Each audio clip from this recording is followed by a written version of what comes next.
Smart phone பிராண்ட்ஸ்ல ஒரு பிரீமியமான பிராண்ட்னா apple தான். Apple கிட்டேருந்து உங்களுக்கு ஒரு பட்ஜெட் ஐஃபோன் கிடச்சா எல்லாரும் ஹாப்பி. பட்ஜெட் ஐஃபோன் அப்படி சொல்லும் போது எல்லாரும் ஐஃபோன் 6 இல்லை ஐஃபோன் 6s தான் சூஸ் பண்ணுறாங்க. பட் 2021 நீங்கள் சூஸ் பண்ண வேண்டிய ஐஃபோன் பார்த்தீங்கன்னா ஐஃபோன் 8. ஐஃபோன் 8 சூஸ் பண்ணுறதுக்கு பல ரீசன் இருக்குது. அது எல்லாத்தையுமே இந்த வீடியோவில் பார்த்துடலாம். I am Surya, welcome to Apple advice. First iPhone 8ஓட டெக்னிக்கல் ஸ்பெசிஃபிகேஷனை பார்த்துடலாம். அதுக்கப்புறம் இந்த வீடியோட எண்டில் ஐஃபோன் 8 2021 வாங்கலாமா, ஒர்த்தா அப்படின்ற என்னோட சஜஷன்ஸை உங்களோட நான் ஷேர் பண்ணிக்கிறேன். ஐஃபோன் 8 பார்க்குறதுக்கு ஐஃபோன் 6 அண்ட் ஐஃபோன் 7 மாதிரியே இருக்கும். பட் ஆப்பிள் ஃபர்ஸ்ட் டைமாக ஐஃபோன் 8 கிளாஸ் பேக் ஆட் பண்ணாங்க. அதனால் ஐஃபோன் 8 வயர்லெஸ் சார்ஜிங் சப்போர்ட் இருக்குது. கிளாஸ் பேக் கொடுத்தனால ஐஃபோன் 8 ஹோல்ட் பண்ண ரொம்பவே ப்ரீமியம் ஃபீல் கொடுக்குது. பட் பார்க்குறதுக்கு ஐஃபோன் 8 அவுடேட்டட் ஃபோன் மாதிரி இருக்கலாம்.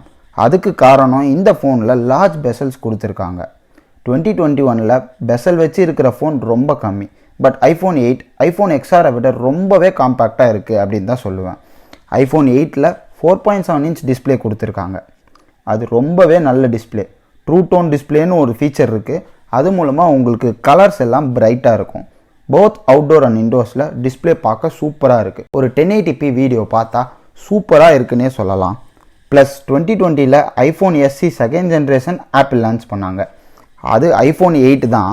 பட் ப்ராசஸர் மட்டும் ஆப்பிள் ஐஃபோன் 11 கொடுத்த A13 bionic chipset போட்டாங்க. ஸோ ஐஃபோன் 8 டிசைன் இன்னும் அவுடேட் ஆகலை ஆப்பிளை பொறுத்த வரைக்கும். ப்ராசஸர் பற்றி பேசும்போது ஐஃபோன் 8 இருக்க ப்ராசஸர் ரொம்பவே நல்ல ப்ராசஸர். ஏன்னா iPhone 8 apple A11 bionic chipset கொடுத்துருக்காங்க. அது ஒரு எக்ஸா கோர் ப்ராசஸர் வேறு. ஸோ பப்ஜி, COD போல் பெரிய பெரிய கேம்ஸ்லாம் ஈஸியாக ஹேண்டில் பண்ணும். எடிட்டிங் போல டாஸ்க்லாம் சாதாரணமாக பண்ணும். நான் ஏன் ஐஃபோன் 7 அண்ட் 6s வேணாம்னு சொன்னேன்னா, அதில் இருக்க ப்ராசஸர் பயானிக் சிப்செட் கிடையாது. ஆப்பிள் முதல் முறையாக ஐஃபோன் 8 தான் பயானிக் சிப்செட் கொண்டு வந்தாங்க. ஸோ இது ரொம்பவே பவர்ஃபுல்லான ப்ராசஸர். அதனால் உங்களுக்கு தேவையான day to day activities, WhatsApp, Facebook, Instagram எல்லாமே ஈஸியாக பண்ணும் ஐஃபோன் 8. அப்டேட்ஸ்ன்னு பார்த்தீங்கன்னா இன்னும் 2 இயர்ஸ்க்கு கண்டிப்பாக வரும். ஏன்னா 2015 வந்த ஐஃபோன் 6ஸ்க்கே ஆப்பிள் iOS 14 வரைக்கும் அப்டேட் தராங்க. ஸோ கண்டிப்பாக மினிமம் 2 இயர்ஸ் உங்களுக்கு ஐஃபோன் 8 அப்டேட் வரும். ஆப்பிள் இந்த ஐஃபோனை அன்லாக் பண்ண டச் ஐடி கொடுத்துருக்காங்க. அந்த டச் ஐடி ஹோம் பட்டனில் பிளேஸ் பண்ணியிருக்காங்க. செகண்ட் ஜென்ரேஷன் டச் ஐடி இருக்கனால ஃபாஸ்ட்டாகவே அன்லாக் ஆகுது ஐஃபோன் 8. ஸோ ஸ்வெட்டு எது இருந்தாலும் ஈஸியாக அன்லாக் ஆகுது. இன்ஃபேக்ட் கோவிட் டைம்ஸில் மாஸ்க் போட்டு ஃபேஸ் ஐடி யூஸ் பண்ணுறது ரொம்பவே கஷ்டமாக இருக்குது. அதனால் ஐஃபோன் XR, ஐஃபோன் 11 அப்புறம் அதுக்கு மேலே இருக்க மாடல்ஸ் எல்லாமே மாஸ்க் ரிமூவ் பண்ணால் தான் ஃபேஸ் ஐடி டிரெக்ட் ஆகி அன்லாக் ஆகுது. ஸோ டச் ஐடி இருக்கிறது ரொம்பவே நல்ல ஃபீச்சர். கேமராஸ்ன்னு பார்க்கும்போது ஐஃபோன் 8 சிங்கிள் கேமரா சிஸ்டம் தான். உங்களுக்கு போர்ட்ரேட் ஷாட்ஸ் வேணும்னா நீங்கள் கண்டிப்பாக ஐஃபோன் ப்ளஸ் தான் வாங்கணும். ஏன்னா அதில் தான் 2 கேமரா இருக்குது. ஸோ இங்கே 12 மெகாபிக்சல் கேமரா கொடுத்துருக்காங்க. OIS ஸ்டெபிலைசேஷன் இருக்கனால உங்களுக்கு வீடியோஸ் எடுக்கும்போது ரொம்பவே ஸ்மூத்தாக இருக்குது. ஸோ இது ஒரு நல்ல camera for day to day usage. வீடியோக்கு எப்போவுமே ஐஃபோன் கேமரா தான் கெத்து.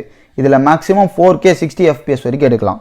ஃப்ரண்ட்டில் பார்த்தீங்கன்னா 7 மெகாபிக்சல் கேமரா கொடுத்துருக்காங்க, which is more than enough for all selfies and video call. Stereo speaker கொடுத்துருக்காங்க. அதில் சவுண்ட் டீசெண்டாக இருக்குது. லாஸ்ட்டாக பேட்டரின்னு பார்த்தீங்கன்னா 1821 mAh தான். ரொம்பவே கம்மியான பேட்டரி தான். ஆவரேஜ் யூஸ் தான் பண்ண முடியும். ஸோ பேட்டரி தான் முக்கியம்னு நீங்கள் ஃபீல் பண்ணிங்கன்னா ஐஃபோன் XR போகிறது தான் பெஸ்ட். ஸோ ஒரு ஆவரேஜான காலையில் ஆரம்பித்து ஈவினிங்குள்ளே சார்ஜ் முடிகிற மாதிரி இருக்கும். மறுபடியும் சார்ஜ் போடுற மாதிரி இருக்கும். பட் இன்னும் கொஞ்சம் பேட்டரி வேணும்னா ஐஃபோன் 8 வாங்கலாம். பட் ஐஃபோன் 8 போகிறதுக்கு நீங்கள் அகைன் ஐஃபோன் XR வாங்குறது தான் என்னை பொறுத்த வரைக்கும் ஃபைனலாக 2021 ஐஃபோன் 8 வாங்கலாமா அப்படின்ற கேள்விக்கு வாங்கலாம். பட் நீங்கள் ஒரு ஆவரேஜ் யூஸராக இருக்கணும். இல்லைனா ஒரு பட்ஜெட்டில் ஐஃபோன் எக்ஸ்பீரியன்ஸ் ட்ரை பண்ணணும்னு நினைக்கிறவங்களா இருக்கணும். இல்லைனா ஒரு காம்பேக்ட் ஐஃபோன் வேணும், எப்போவாச்சும் தான் கேம் விளையாடுவேன் அப்படின்றவங்களா இருந்தால் கண்டிப்பாக வாங்கலாம். அப்படி இல்லைனா நீங்கள் இன்னும் கொஞ்சம் காசு ஸ்பெண்ட் பண்ணி ஐஃபோன் XR வாங்குறது தான் பெஸ்ட். பட் பட்ஜெட்டில் ஒரு ஐஃபோன்னா கண்டிப்பாக ஐஃபோன் 8 வாங்குங்க. 8 கீழே மாடல்ஸ் போகாதீங்க. கரண்ட்டாக ஐஃபோன் SE 2020 பார்த்தீங்கன்னா 36,000 ரூபாய்க்கு விற்கிறாங்க ஃப்ளிப்கார்ட்டில். ஸோ நீங்கள் ஐஃபோன் 8 30,000 ரூபாய் அந்த ரேஞ்சில் வாங்கினா தான் ஒர்த்து. அப்படி இல்லைனா நீங்கள் ஐஃபோன் SE 2020 வாங்கிக்கலாம். ஏன்னா அதுதான் லேட்டஸ்ட்டாக வந்த காம்பேக்ட் ஐஃபோன். தேங்க்ஸ் ஃபார் வாட்சிங் ஆப்பிள் அட்வைஸ்.